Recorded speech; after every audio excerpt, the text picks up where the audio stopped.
أعوذ بالله من الشيطان الرجيم بسم الله الرحمن الرحيم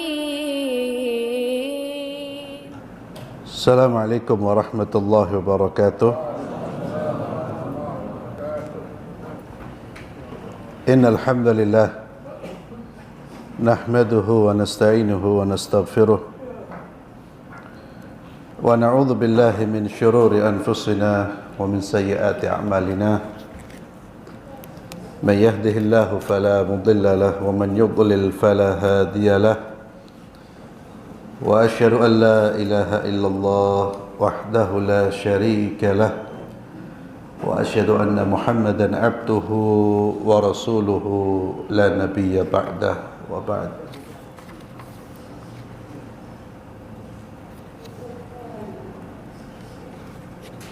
Para hadirin jamaah Masjid Syafi'i yang saya muliakan,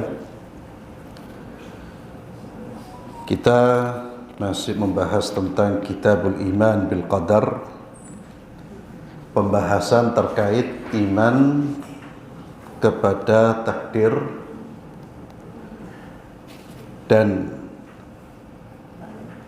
iman kepada takdir ini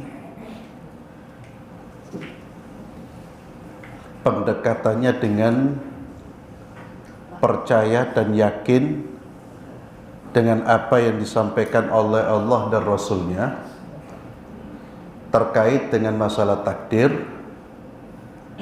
dan tidak perlu dan tidak boleh memikirkan atau meneliti dengan pendekatan logika.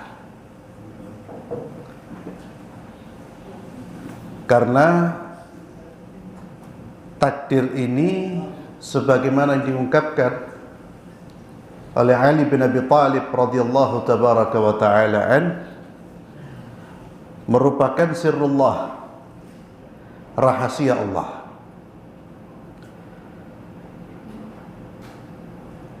Demikian pula beliau pernah memberi jawaban ketika ditanya tentang masalah takdir. Ali bin Abi Thalib radhiyallahu anhu memberikan jawaban, takdir itu sesuatu yang seperti jalan yang gelap yang tidak bisa kamu lalui. Kita hanya bisa melalui dengan cahaya iman, percaya. Tanpa cahaya iman kita tidak akan mampu menyentuh puncak dari persoalan takdir. Itulah mengapa Nabi kita Muhammad sallallahu alaihi wasallam menutup pintu diskusi dan pembicaraan tentang masalah takdir, ditutup oleh Nabi. Baik dengan ucapan beliau maupun dengan teguran beliau.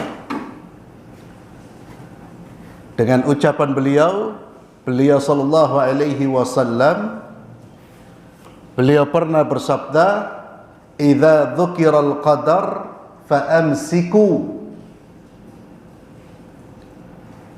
Apabila disebutkan tentang takdir, maka tahanlah diri kalian untuk berbicara. Tahan.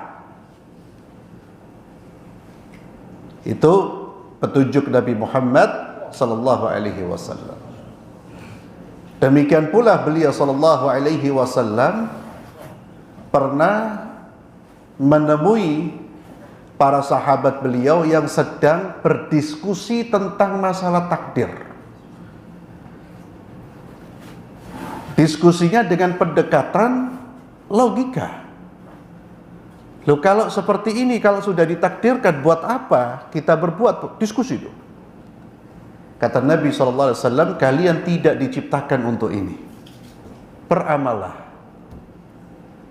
Jadi ini sebagai muqaddimah, pendahuluan, agar kita tidak bingung dengan apa yang akan kita baca.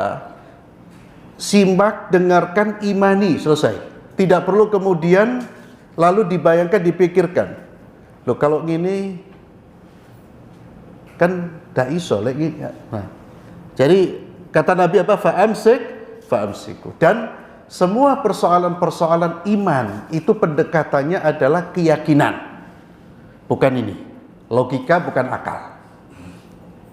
Ya. Kalau pendekatannya akal itu bukan diyakini.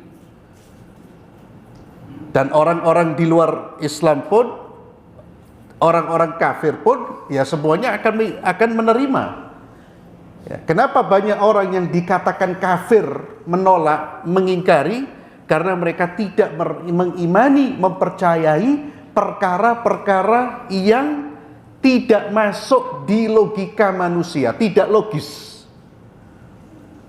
Perkara itu sebetulnya logis, karena ilmu kita belum sampai ke situ dan Allah tidak memberi ilmu itu.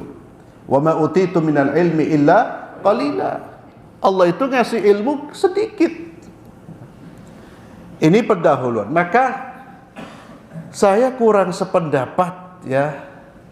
Bahkan bisa berbahaya orang-orang yang menjelaskan takdir dengan analogi-analogi. Seperti ini contohnya.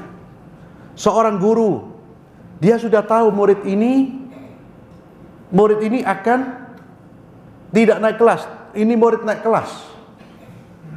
Itu dia ingin menjelaskan tentang Allah itu sudah tahu siapa yang di surga, siapa yang di neraka. Itu penjelasan yang juga ada celahnya di situ.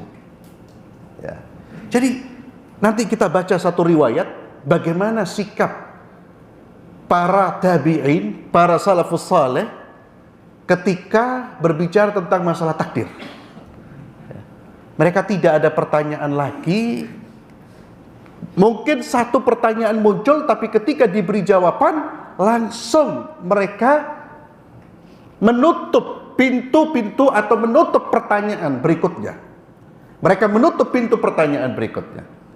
Jadi penting saya sampaikan biar nanti kita tidak diskusi tentang masalah takdir, atau terkadang ustadznya diajak debat masalah takdir. Siapapun saya bilang, kalau dia Ahlus Sunnah wal Jamaah tidak berani berbicara masalah takdir secara mendetail. Ya.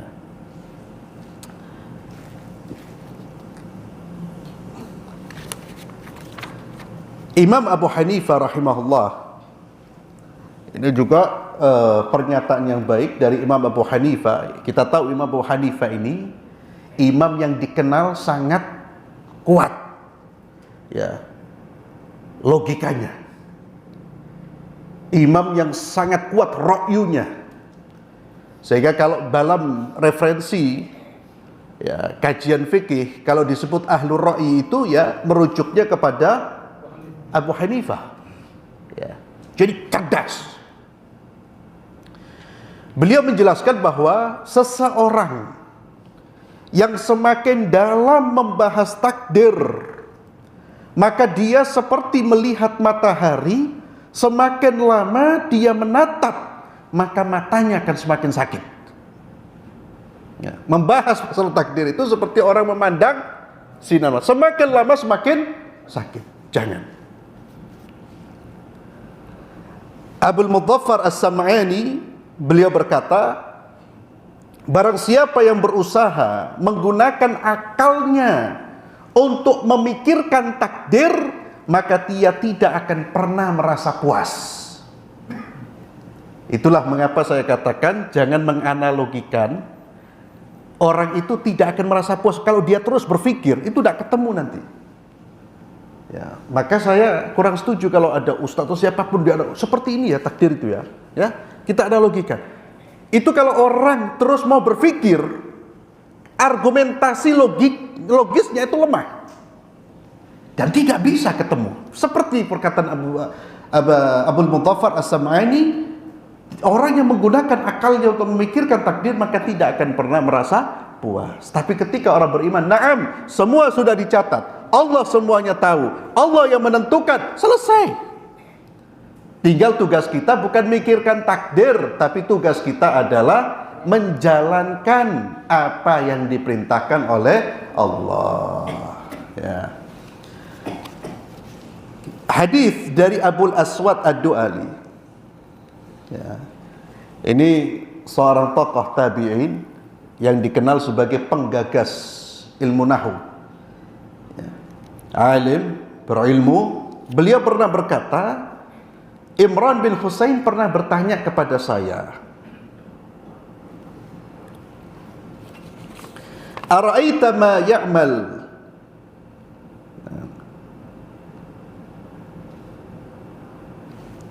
Ara'aita ma ya'malun nasul yawma wa yakdahuna fi asyai'un qudiya alaihim wa madha alaihim min qadarin ma sabaq aw fima yustaqbaluna bihi mimma atahum bihi nabiyuhum wa thabatatil hujjatu alaihim. Ya. Imran bin Husain pernah bertanya kepada Abul Aswad Ad-Du'ali, pendapatmu gimana yang dilakukan oleh orang saat ini? Ya, usaha mereka yakdahun ay as-sa'yu fil amal, usaha sungguh-sungguh mereka, apakah semuanya itu sudah dicatat ataukah ya karena mereka mengamalkan ajaran yang dibawa oleh nabi mereka dan mereka sadar akan hujjah yang akan menuntut mereka, yakni maksudnya tidak ditakdirkan. Atau dengan singkat, apakah yang dilakukan orang itu sudah ditakdirkan atau belum ditakdirkan? Ya. Faqultu bal syai'un qudiya alaihim. Kata Abul Aswad, semua sudah ditakdirkan. Wa madha alaihim. Qala faqala, lalu Imran bin Husain melanjutkan, afala yakunu dhulman? Loh, kalau begitu ada kezaliman di situ. Berarti orang berbuat maksiat gimana? Ya. Qala fa fazi'tu min dzalika faz'an syadidan. Ya, saya pun bergetar takut dengan pernyataan itu. Ya. Ada kata-kata zalim terhadap takdir Allah. Takut saya, bergetar. Saya tegaskan, kullu syai'in khalqullah wa milku biyadihi. Semua itu ciptaannya Allah, miliknya Allah. Fala yus'al amma yaf'al wa hum yus'alun. Tidak ada yang berhak bertanya apa yang dilakukan oleh Allah, tapi mereka yang akan ditanya oleh Allah. Faqala li, maka Imran bin Husain mengatakan kepada Abul Aswad, yarhamukallah, semoga Allah merahmatimu. Ya. Saya tanya tadi bukan untuk apa? Li'ahzura aklak, bukan untuk menguji akalmu, bukan. Saya tanya itu bukan untuk menguji akalmu. Kemudian Imran bin Husain melanjutkan, sesungguhnya ada dua orang dari Muzainah. Keduanya datang kepada Rasulullah sallallahu alaihi wasallam dan keduanya bertanya, "Ya Rasulullah, apa pendapatmu ya Rasulullah atas apa yang sekarang dilakukan oleh manusia, usaha-usaha mereka, apakah itu sudah ditakdirkan atau belum ditakdirkan?" Jadi ini persis seperti pertanyaan Imran kepada Abul Aswad. Kata Nabi sallallahu alaihi wasallam, la bal syai'un qudiya alaihim wa madha fihim. Itu semua sudah ditakdirkan, diputuskan atas mereka dan telah berlaku takdir Allah di dalam perbuatan mereka. Wa tasdiqu dzalik, dan pembenaran itu ada terdapat di dalam kitab Allah. Wa nafsi wa ma sawwaha fa alhamaha fujuraha wa taqwaha. Hadis ini diriwayatkan oleh Imam Muslim. Ikhwani fillah azzallahu wa iyyakum. Kita perhatikan bagaimana jawaban Rasulullah sallallahu alaihi wasallam, bagaimana kemudian penerimaan para sahabat Nabi ketika Nabi ditanya apakah ini sudah ditakdirkan. Nabi menjawab sudah ditakdirkan, Allah sudah putuskan. Dan itu jawaban terakhir beliau. Tidak kemudian beliau mengatakan, gini loh contohnya, Coba kita menggunakan logika. Karena nggak nyampe. Urusan iman nggak nyampe sini. Demikian pula Imran bin Husain radhiyallahu anhu ingin ngetes Abul Aswad.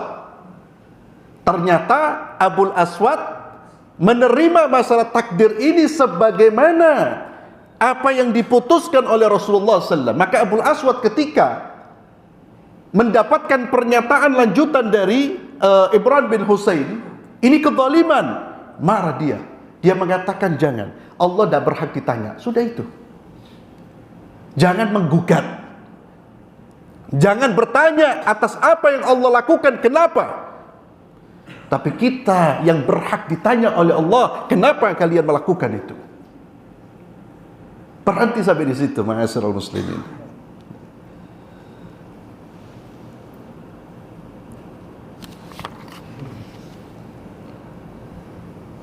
Dan ini pula pernah ditanya oleh Suraqah bin Ju'shum radhiyallahu anhu, ya, pertanyaannya mirip. Ya, Suraqah ini pernah bertanya, ya Rasulullah, tentang masalah takdir. Lalu kata Nabi, dijawab sudah. Kalau gitu kata Suraqah, loh terus bagaimana amal-amal kita? Buat apa kita beramal? Maka Nabi mengatakan beramallah karena semua akan dimudahkan. Sampai di situ Suraqah tidak bertanya kembali, dia justru mengatakan fala akunu abadan asyadda ijtihadan fil amali minnil an.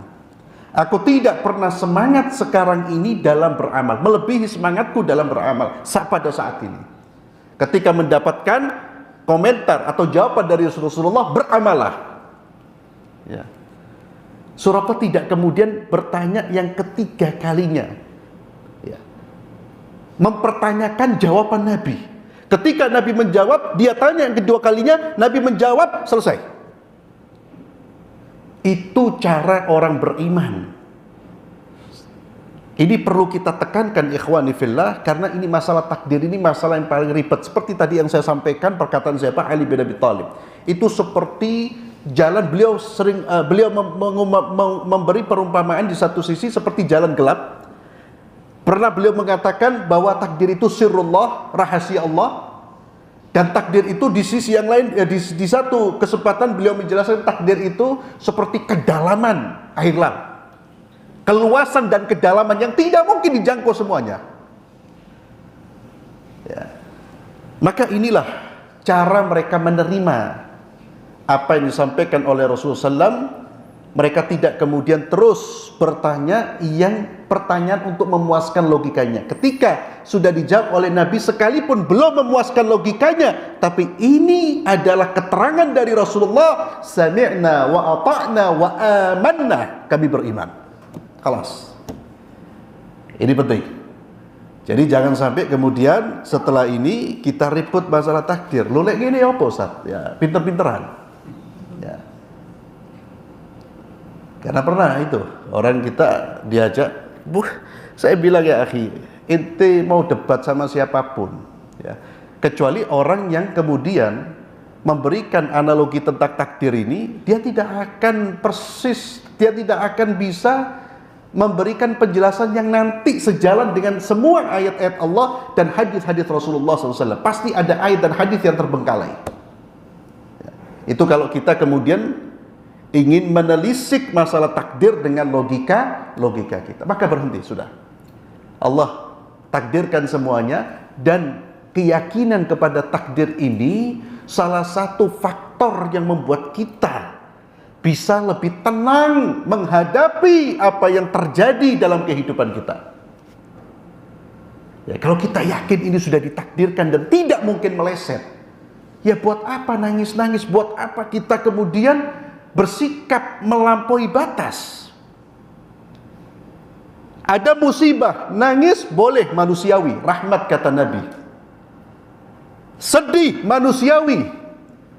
Tapi kemudian menggugat, marah, sesuatu yang tidak bermanfaat dan tidak bisa merubah apa-apa. Maka orang yang beriman kepada takdir itu dia lebih tenang, Pak. Itulah yang kemudian diungkapkan oleh Umar bin Khattab radhiyallahu tabaraka wa ta'ala ketika ditusuk, ya, apa beliau mengatakan? Ini merupakan qadar muqaddar, takdir yang sudah ditakdirkan oleh Allah. Artinya kematianku dengan cara seperti ini sudah tertulis. Sudah tertulis. Orang lebih tenang, ya. Dan dengan keyakinan penuh bahwa yang Allah takdirkan, jika dia menghadapinya dengan kesabaran, itu yang terbaik. Semua keputusan Allah yang kita sikapi dengan kesabaran, keputusan itu pasti akan membuahkan kebaikan. Semua keputusan. Tinggal kita bagaimana menyikapinya. Karena takdir Allah itu tidak ada yang buruk. Takdir Allah itu tidak ada yang buruk. Yang melihat ada keburukan dalam sudut pandang manusia. Maka hanya soal bagaimana kita menyikapi. Kalau antum menyikapi semua takdir, hatta takdir yang gak enak, di balik itu ada hadiah dari Allah. Ada sesuatu yang akan menggembirakan kita. Karena semua takdir Allah itu harus kita yakini baik apapun takdir itu. Maka manusia ketika meminta kepada Allah keselamatan, kesehatan, kebaikan, namun ketika suatu saat Allah menguji dengan sesuatu yang tidak dia harapkan, ketika datang ujian tersebut, ini sudah ditakdirkan, berarti ini takdir yang tidak bisa dirubah. Sudah selesai. Dan di balik ujian ini ada kebaikan. Ujian apapun itu, ada kebaikan. Kalau kita belum bisa mencerna kebaikan apa di balik ujian ini, yakinilah. Nanti kita akan melihat di balik itu adalah kebaikan. Nanti kapan kita melihat? Ketika kita berjumpa dengan Allah Subhanahu wa ta'ala. Maka seorang muslim itu hidupnya tenang. Dia tugasnya hanya terus menyambung hubungan dengan Allah. Husnudzan kepada Allah, berbaik sangka kepada Allah, mengikuti arahan Allah, menerima takdir Allah. Ya Allah, khalas, tuma'nina fil qalb. Kemudian ikhwan fillah azzalallahu wa iyyakum, dari Aisyah ummul mukminin qalat du'iya Rasulullah sallam ila janazah sabiyyin minal ansar. Nabi sallallahu alaihi wasallam ya dipanggil untuk menyaksikan jenazah, mensolati jenazah anak yang masih kecil yang meninggal dari kalangan Ansar. Faqultu, Aisyah berkata radhiyallahu anha, ya Rasulullah, tuba li hadha usfurun min asafiril jannah lam ya'mali su'a wa lam yudrikhu. Aisyah berkata, ya Rasulullah, tuba li hadha, sungguh bahagia anak ini. Dan tuba ini juga tuba ini juga salah satu nama pohon di surga. Ya. Intinya kalimat tuba itu kalimat yang diucapkan ya untuk memberi informasi bahwa orang ini mendapatkan kebaikan, mendapatkan surga. Tuba ya Rasulullah, anak ini surga, anak ini. Dia pasti di surga. Dia akan menjadi usfurun, burung-burung kecil yang terbang di mana? Di surga. Maka Nabi Muhammad sallallahu alaihi wasallam beliau bersabda menegur Aisyah, awa ghaira dzalik ya Aisyah. Ya, kurang lebih adakah ucapan yang selain itu wahai Aisyah? Adakah ucapan selain itu? Artinya apa? Di sini Nabi Muhammad sallallahu alaihi wasallam tidak mengingkari bahwa anak-anak muslim yang meninggal sebelum baligh itu berada di surga, tidak mengingkari itu. Karena Nabi sendiri yang ngomong, anak-anak muslim yang meninggal dunia, yakni anak-anak yang lahir dari orang tua yang muslim yang meninggal dunia, tempatnya di surga. Bahkan mereka tidak hanya di surga, mereka menarik orang tuanya ke surga. Nabi tidak mengingkari itu. Tapi Nabi memberikan pelajaran kepada Aisyah agar tidak cepat menvonis orang itu di saat di dunia ini mengatakan dia pasti di surga. Hanya soal etika itu seperti mendahului apa yang belum ditetapkan oleh Allah atau apa yang belum kita lihat nanti di akhirat. Makanya Nabi mengajak Aisyah untuk menghindari vonis-vonis seperti itu.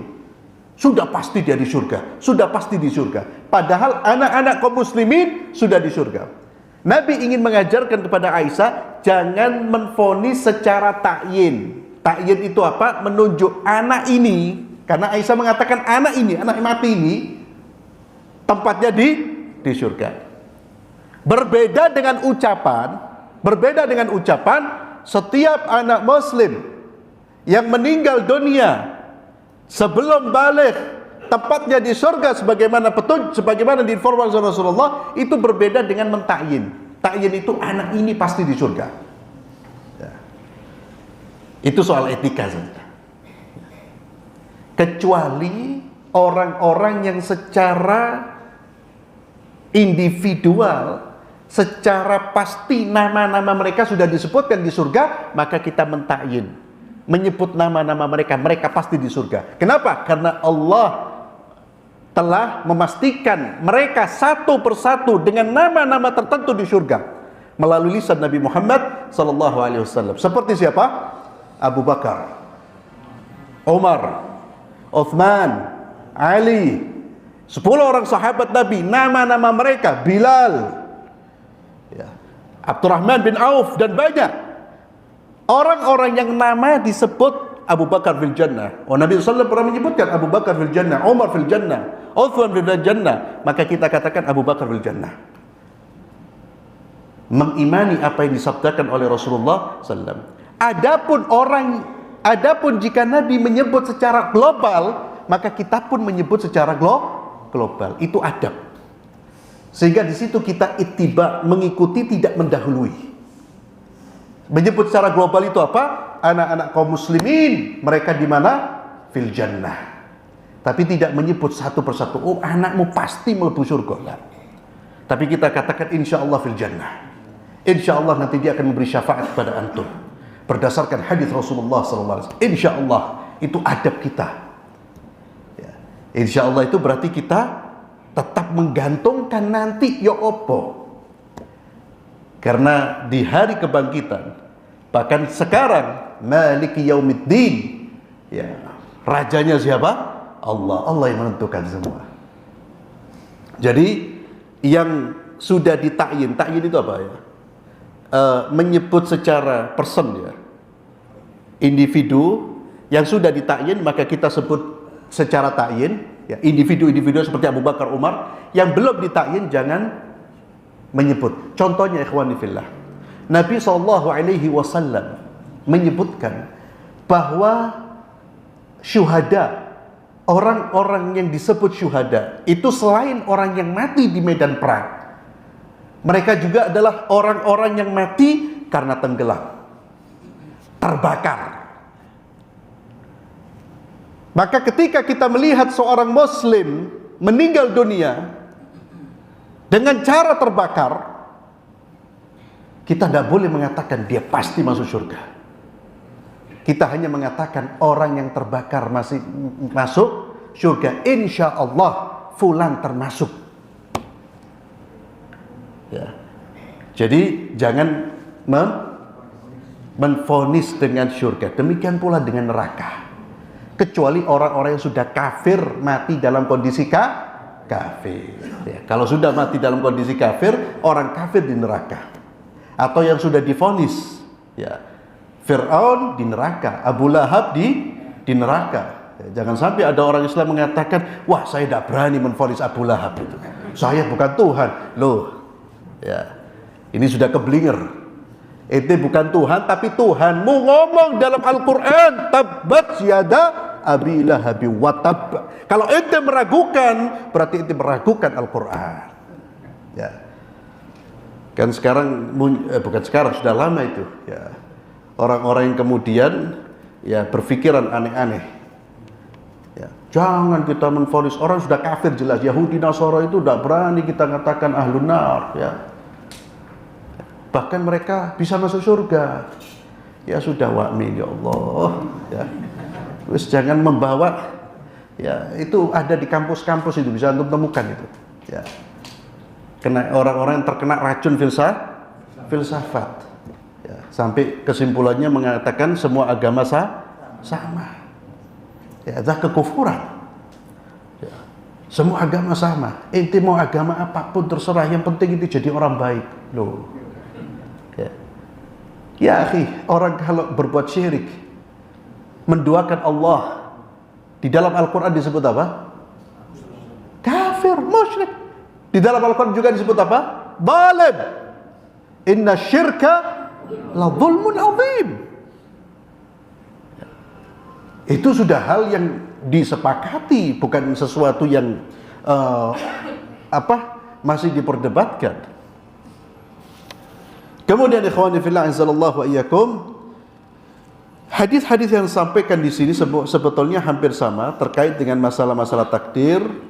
Ya, sampai Nabi SAW bersabda, "Kullu syai'in biqadar hatta al-'ajzu wal kaysu aw al-kaysu aw al-'ajz", segala sesuatu itu dengan takdir, sampai masalah kelemahan, cerdas dan seterusnya, takdir Allah Subhanahu wa taala.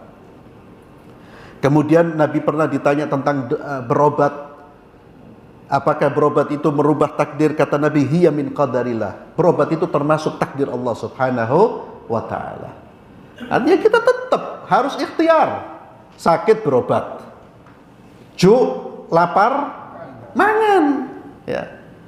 Ada kita di antara kita yang itu kemudian, ya saya nunggu takdir Allah. Kalau Allah takdirkan kenyang, saya kenyang. Tidak ada. Ya. Tapi terkadang dalam urusan agama bicara takdir dia. Ya ini sudah takdir saya tidak sholat ini. Ya mau diapakan lagi kalau Allah, persis seperti perkataan orang musyrik. Tapi urusan dunia tidak ada, sudah takdir. Usaha dia. Ya. Bahkan sudah kenyang masih terus yukul. Ya. Kemudian semua hadis-hadis tersebut hampir sama terkait dengan masalah takdir. Apa yang kita yakini bahwa Allah sudah mentakdirkan itu tidak menafikan ikhtiar kita. Kenapa kita berikhtiar? Itu juga harus tahu alasannya. Kenapa kita berikhtiar? Karena Allah perintahkan kita untuk ikhtiar. Hati-hati ikhwani fillah. Jangan sampai kita juga keliru memahami ikhtiar. Ikhtiar itu tidak menciptakan hasil. Yang menciptakan hasil Allah. Ikhtiar, kenapa saya ikhtiar? Karena Allah perintahkan saya ikhtiar. Selesai. Hasilnya Allah yang tentukan. Ini memang Allah yang tentukan semuanya. Ini bedanya ikhtiarnya orang beriman dengan orang kafir atau orang yang tidak beriman. Orang yang tidak beriman menganggap ikhtiar itulah yang menciptakan, bukan Allah yang menciptakan hasil. Makanya ada hal-hal yang bisa memunculkan hasil tanpa ikhtiar. Ada yang berikhtiar tanpa hasil. Itu semua sebagai pelajaran bahwa tetap penentunya Allah. Itulah mengapa seorang muslim ketika berikhtiar, satu, dia harus yakin bahwa ikhtiarnya saya karena Allah perintahkan saya untuk ikhtiar. Allah perintahkan saya untuk cari nafkah. Allah perintahkan saya untuk berusaha. Termasuk Allah perintahkan saya untuk berobat. Karena Allah perintahkan. Kalau Allah tidak perintahkan, saya tidak cari nafkah. Tapi karena Allah perintahkan, saya cari nafkah. Ini yang pertama. Yang kedua, kalau seorang muslim dia meyakini bahwa walaupun dia berikhtiar, tetap bukan ikhtiar yang menciptakan hasil, maka seorang muslim ketika berikhtiar dia pun tetap terus bersambung dengan Allah. Itu bedanya. Kalau orang beriman, orang tidak beriman, karena dia yakin ikhtiarnya yang menciptakan hasil, maka ketika dia berikhtiar dia lupa dengan sang pencipta. Mudah-mudahan bisa difahami. Oleh karena itu ikhwani fillah, Kalau kita usaha dengan kecerdasan kita, dengan tenaga kita, dan ketika kita berusaha, kita jarang berdoa, itu tanda bahwa kita sudah meyakini tanpa Allah saya bisa berhasil dengan ikhtiar saya. Itulah ucapan siapa? Qarun. Ini sebuah ilmu saya. Hati-hati, Pak. Kalau seorang muslim, kita orang ya, tidak usah jauh-jauh seorang kita ini bekerja, kok jarang berdoa? Jangan-jangan kita merasa uang itu hasil dari kerja saya, bukan Allah yang memberi. Oleh karena itu, ikhwani fillah, seorang muslim secerdas apapun, sebaik apapun takdirnya, perencanaannya, sebaik apapun ikhtiarnya, sebaik apapun dia punya khutut, dia punya manajemen dan seterusnya, dia tidak pernah kemudian hatinya menoleh kepada ikhtiarnya, hatinya tetap menoleh kepada Allah. Wa 'alallahi fatawakkalu, kepada Allah lah kalian bertawakal. Tawakal itu apa? Penyandaran hati kepada Allah saja, bahwa ini semua tetap Allah yang memutuskan. Dan itu banyak kejadiannya, sehingga Nabiullah Ibrahim ya, ketika dibakar, api itu tidak membakar. Padahal api itu ya sunnatullahnya menciptakan apa? Panas, membakar. Tapi Allah ingin menunjukkan bahwa semuanya tetap di tangan Allah. Ya. Ketika seorang bergantung kepada Allah, yakin akan keputusan terbaik dari Allah, Allah akan berikan yang terbaik. Ya. Jadi ini terkait juga masalah takdir. Jadi intinya gini, jangan pikirkan apa yang bukan urusan kita. Takdir bukan urusan kita. Ya. Jangan menyibukkan diri, jangan buat kepala pusing gara-gara itu. Ya. Duduk-duduk bikin masalah takdir. Loh. Kata Allah, i'malu. Berbuatlah. Tugas kita hanya berbuat apa yang diputuskan oleh Allah berupa kebaikan, kita syukuri. Apa yang diputuskan oleh Allah berupa sesuatu yang tidak menyenangkan jiwa kita, kita hadapi dengan sabar. Kalau hidup kita menerima dan senantiasa berada dalam kondisi syukur dan sabar, wallahi kita akan mendapatkan ketenangan sebelum mendapatkan ketenangan di surga. Ya. Kuncinya kesuksesan itu syukur, sabar, qanaah. Itu kunci kesuksesan. Tidak perlu antum ikut seminar jutaan rupiah, seminar hidup tenang, la haula wala quwata illa billah. Ya akhi, kita punya Quran ya akhi. Ya, bayari piro, belasan juta itu yang ikut juga bayar jilbaban. Akhirnya tidak tenang. Ya akhi. Kenapa? Karena jarang duduk di majelis ilmu. Karena yukulanya kadang-kadang riba. Jorong baca Quran. Padahal ala bizikrillah tatmainnul qulub. Ya. Makanya kita lihat orang-orang saleh, orang-orang yang mengerti ilmu dan mengamalkannya, tidak jualan agama, mengamalkan ilmunya, semakin mendalam Quran dan hadis dan dia mendakwakan. Anda lihat orang yang paling bahagia, hatta hidupnya sederhana. Bahagia itu Allah yang menciptakan di hati manusia. Apa sih bahagia itu? Hidup tenang. Orang kalau sudah dapat ketenangan, bahagia dia, hatta tidak punya apa-apa. Tapi ketika Allah cabut ketenangan, hatta tinggal di tengah-tengah istana, minum dawak terus, mau tidur. Minum obat. Apa? Tidak tenang. Lu, ente tidak tenang apa? Bet sakmono sih tidak tenang. Anak ngontrak ya akhi, isorut ketuzet. Ya akhi, antum lihat bintang-bintang film, ya Hollywood itu. Kelasnya kelas Hollywood. Banyak nggak yang mati bunuh diri? Banyak. Ya, itu sampai dikatakan uangnya mereka kalau untuk ngasih upah buat tenaga kerja di Surabaya cukup itu. Saya tidak mikir, kadang-kadang bocor lu rejal mati bunuh diri. Oh ya Allah. Aina Hada mafi, dicabut sama Allah.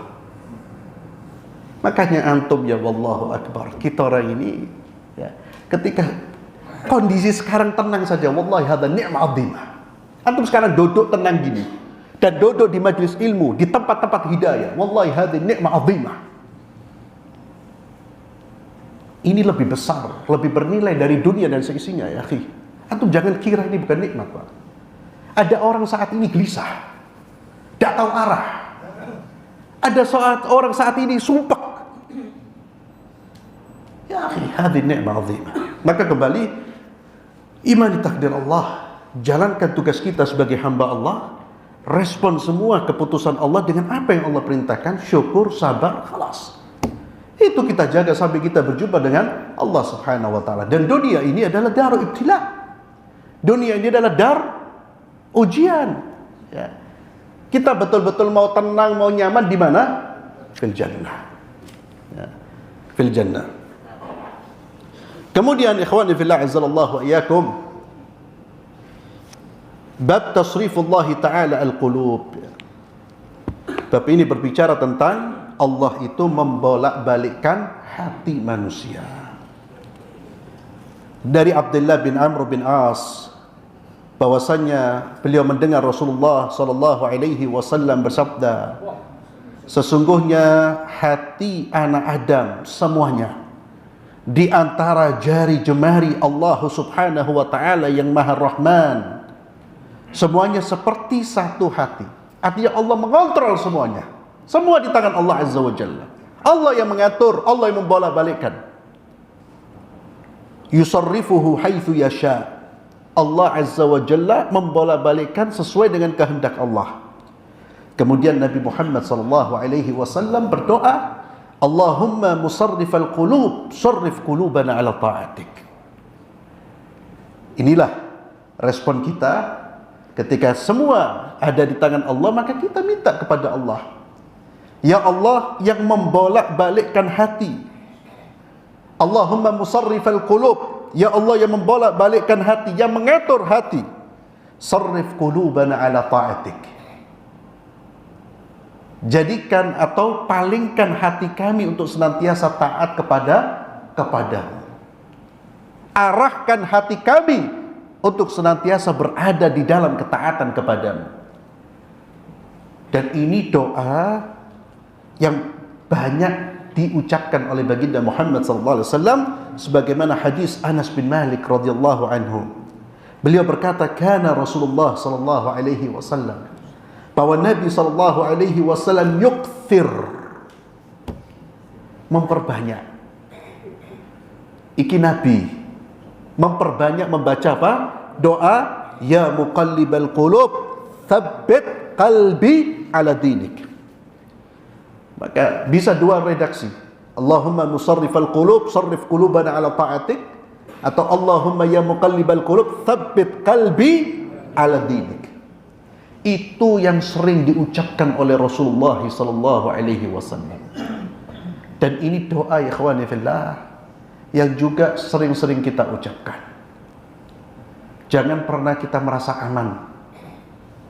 Tidak ada yang bisa menjamin ke depannya hati kita apakah tetap berada dalam ketaatan atau dipalingkan dari Allah Subhanahu wa taala. Jangan kemudian ujub, merasa bahwa ketaatan kita itu pasti akan menjamin diri kita. Saat ini ketaatan kita akan menjamin kita akan husnul khatimah, belum tentu. Maka terus kita minta kepada Allah. Di antaranya perbanyak doa yang disebutkan Allah Azza wa Jalla dalam surah Al-Imran, Rabbana la tuzigh qulubana ba'da idh hadaitana wa hab lana min ladunka rahmah innaka antal wahhab. Dengan doa seperti itu kita tetap terus minta kepada Allah, tawadhu di hadapan Allah, mensyukuri nikmat hidayah kepada Allah dan minta untuk dijaga. Termasuk ikhwani fillah, doakan saudara-saudara kita yang belum mendapatkan hidayah. Jangan kemudian kita mutakabbir di hadapan mereka, sombong di hadapan mereka. Kita dapat hidayah karena Allah, dia belum dapat hidayah. Maka doakan untuk mereka dan ajak mereka untuk kembali kepada Allah Subhanahu wa taala. Orang-orang yang belum dapat hidayah itu justru butuh kasih sayang kita, tarik. Bukan malah dijungkrak ke neraka. Kadang-kadang lihat orang dah dapat hidayah, dah diberi salam, udah dijak ngomong, lah Tugas kita justru ngajak dia ngomong, ngajak dia berdakwah. Ya, tugas kita berdakwah, menyampaikan. Belum diterima, ya nanti sampaikan lagi. Doakan. Terkadang yang kita lupa itu mendoakan orang-orang yang belum dapat hidayah. Dan doa kita kepada dia itu menunjukkan ketulusan kita dalam berdakwah. Termasuk kalau kita menjadi guru. Jangan hanya berikhtiar menyampaikan hidayah Allah dengan lisan, dengan cara pengajaran. Perbanyak doa. Doa itu dahsyat. Terkadang orang kita ngomong, pada saat itu tidak didengar, tiba-tiba dia pulang, Allah rubah hatinya. Doa-doa kita yang nyampe ke situ. Ya. Termasuk saudara-saudara kita, kawan-kawan kita, itu menunjukkan ketulusan kita. Ya, dan itulah akhlak Nabi kita Muhammad sallallahu alaihi wasallam. Allahumma hdi liqaumi fa innahum la ya'lamun. Wallahu a'lam bis-shawab. Kita tutup dengan doa kafaratul majlis. Subhanakallahumma wa bihamdik asyhadu an la ilaha illa anta astaghfiruka wa atubu ilaik. Assalamualaikum warahmatullahi wabarakatuh.